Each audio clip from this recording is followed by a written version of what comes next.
The circus around executive pay has died down.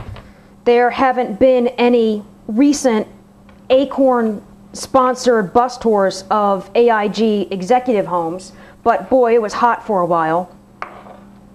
The idea behind executive pay as a cause of the financial crisis is that up and down, all levels of employees at banks and financial companies knowingly destroyed their own companies because their pay rewarded them for short-term profits regardless of long-term risks. And I guess it's intuitive that the more money a company makes, the more money the employee makes. But what if that money, what if that compensation is in stock? And that's an important thing to consider, because as you move up the chain, stock becomes a higher proportion of compensation, more so than cash. And it seems to me that stock would provide the incentive to a manager to be careful about risk, because if they blow it, no company, no stock, no money, no mansion. So, looking at the companies that didn't make it, did these guys purposely throw their fortunes out the window? Or did they just not know that they were making risky investments?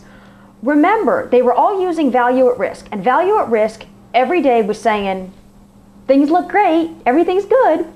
They were purchasing mortgage-backed securities with AA or AAA ratings per the credit rating agencies. Everything's good.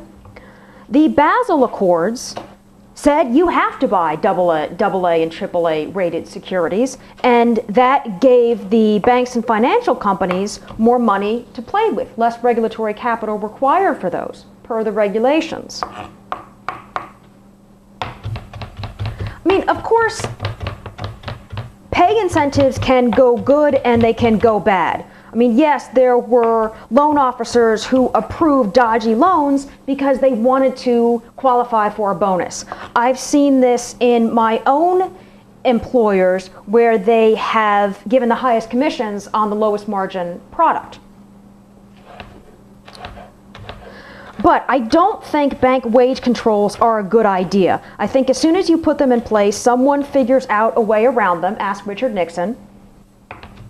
And people are going to get paid what they think they deserve to be paid. And that is between them and the person paying them. And I hope I don't sound too defensive of these rich farts.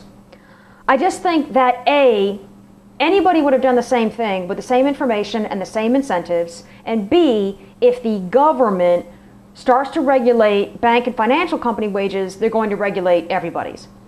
If the goal is to reduce risk in our financial system, don't go after the pay stuff. Go after too big to fail.